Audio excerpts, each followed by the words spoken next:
Greetings, community. It's Kevin of NCBD Comics, and I'm here to bring you another edition of Kevin's most anticipated reads for New Comic Book Day 2/28, 2024. Well, hey, this is the last New Comic Book Day for the month, and hey, 2 months have already gone by. The beauty is we get one more extra day out of this month. Gives us that much more time to read. I'm a little behind myself, and with a new comic book day and the amount of comics coming out, yeah, I'm going to be that much farther.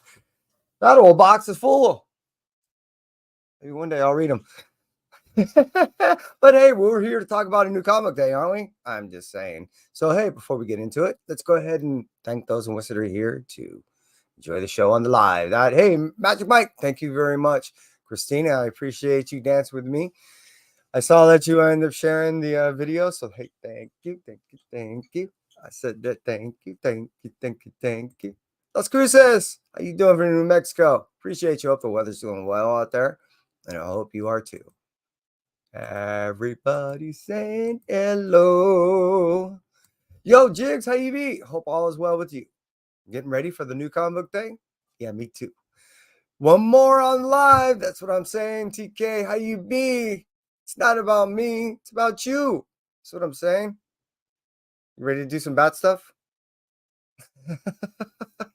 No. Hey, this is a new comic book day list, and these are all my most anticipated reads. These are the books that I'm just dying to get into, and it's difficult for me to get that one book on the most anticipated, which I call my Blue Light Special. And as I stated, it's Kevin's most anticipated reads, K-M.A.R.T. That is a special, and let's get into it now. Starting off over at the image side, we're going to talk about World Tree issue number 8. World Tree, unfortunately, the only thing that's been holding it up is the fact that it's been not consistent on the delivery, meaning on the average, yes, we have issue 8 coming out, but it's taken nearly a year to get here, and I'm not really happy about that.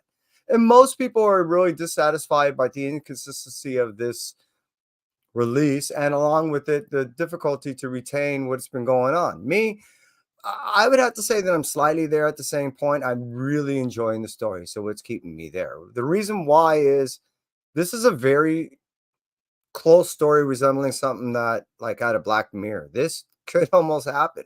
And that's what scares the hell out of me. And that's what keeps me reading.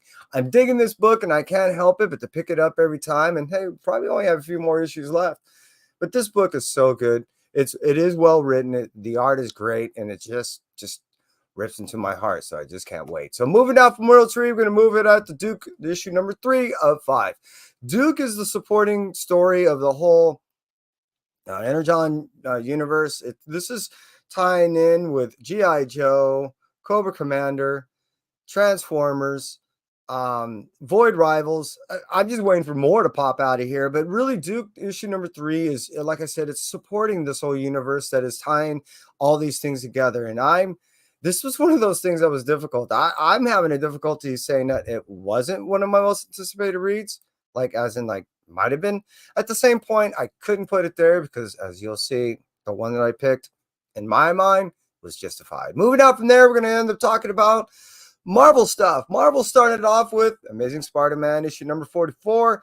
This kind of starts the whole new arc after which that kind of transpired the gang war, if I recall. I think we're kind of tied up, or this ties it up, or honestly, what it is remember I was talking about that gigantic book that a box of books that I've yet to read. Well, there's issue 43 in there, and I've yet to get there. So I do know we're getting on to the end of this gang war, and I'm really liking where that is going. It's really been a decent read, in my opinion. So I'm looking forward to 44. Moving out from the Amazing Spider-Man, we're going to cruise over to Carnage side. We're going to talk about issue number 4. This is really ramping up. Carnage, and when it comes to the summer, is going to tie in with the whole Venom thing. So there'll be like a Venom crossover, I believe, by Carnage issue number 6, Venom number 32, somewhere around there. Along with that, you're going to end up seeing Venom doing its own internal stuff with Dylan and his dad. And it's going to almost be like a 3-way war between all these almost like God situation. So it's going to be really cool to end up seeing where this starts off, issue number 4, and it leads up to there, which I would imagine is probably going to end around issue number 8. Yeah, I'm digging the next 4 months. So, hey, starting right here with issue number 4. Moving up from the Carnage side and talking about Immortal Thor, issue number 7. This has been a steady read. A lot of people talking about it. No, consistent. Yeah, actually, rather, really consistent. This has been a decent book, even though I haven't read number 6. But I really been digging what all the way up to 5 is. There's nothing that's like hardcore in the sense of all these keys dropping, but what has been beautiful is it's been a steady read. I don't have to sit there and scramble to try to get an issue. I know that the books are going to be there at the same point. It's nice to know that the books also can be consistent in its delivery and its art. And that's what I've been getting from the Immortal Thor. But talking about the Immortal Thor issue number 7 and moving over to Miles Morales issue number 17, which so happens to be my favorite number. 17 supports what's we're going to end up coming up because 17 is considered the legacy number of 299. Also, it is a key, and I'm not really harping on that one. There is a new character that's coming out, and it seems okay.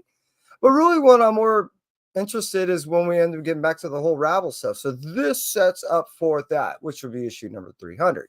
299 is no slouch of its own. Meaning, like I said, it's a whole support thing. So don't judge it on its merit of its own book by itself.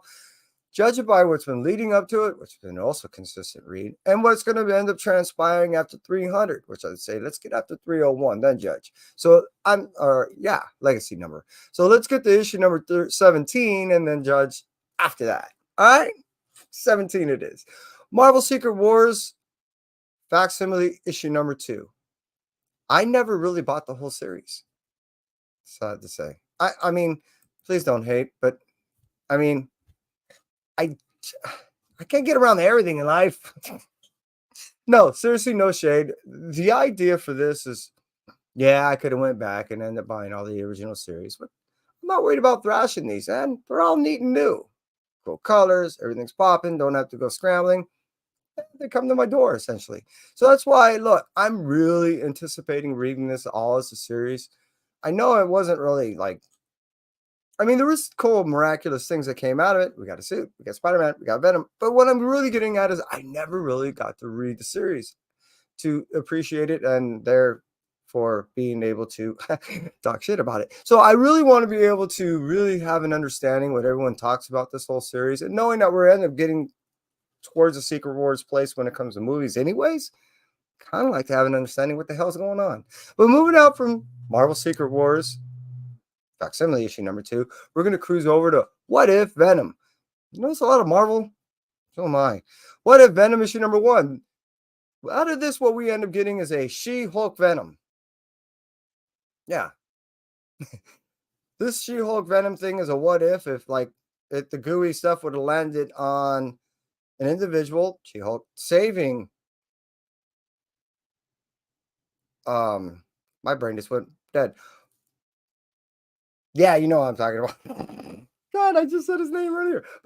So now She-Hulk ends up getting venomized, and I kind of like this idea. What we end up getting out of this What If Venom series is a series of mini shots. One shots? I don't know. Whatever you can do as a man, woman, child, lost myself in this. Help me out, people. What I'm really getting at is What If Venom is something I've been looking forward to for a while. We're going to get a series of these one shots. I think it's going to be maybe as many 5 mini issue thingies, but this one we're going to end up getting a She-Hulk Venom. Really trying to save it, and I've really been anticipating this. We're going to get a couple of black. I really like black blend covers, and I have someone lined up that is going to do some cheap art for me. So there you go. So moving out from there, we're going to cruise out to a book that I really didn't have on my pull list, and I'm going to have to beg, borrow, and plead to be able to get in case it gets too hot, which is Spider-Punk issue number 1. I just read an article with Cody Ziegler about this thing and how much when they were looking, meaning Marvel, for someone to go ahead and write this, and in their opinion, there was no better person to look with Cody. After they ended up getting a couple of issues, they were thoroughly blown away. He is supposedly, from what Marvel is saying, totally transformed and made this character totally is. So I'm looking forward to what he ended up doing and how he ended up writing this character in his own style and fashion. So it almost made that close my most anticipated read due to that article that I read. I was really floored. I'm going to go to Cody's birthday party, and I'm looking forward to talk to him about this book. And as I made mention, I was that close to end up having this my most anticipated read. But really, what ends up turning out to be cruising out over to Boom Studios. We're going to talk about a Rom V story, which is Rare Flavors, issue number 4 of 6. Now, initially, many individuals in the community were kind of bad mouthing this and overly comparing it to a story in which that Ron V wrote before. Now, Layla Starr, I believe, is what it was. The Many Deaths of Layla Starr was a book that he ended up writing, producing, and releasing some, I want to say, around 2 years ago. Now, the writing style is similar. The content, delivery, everything is, in my opinion, totally different.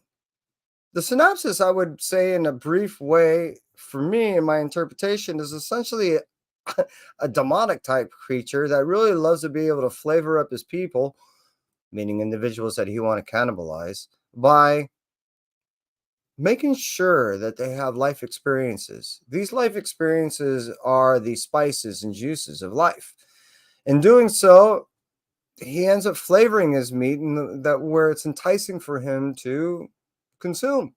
Now, sometimes these spices may be something nothing more than another form of evil or a form of good.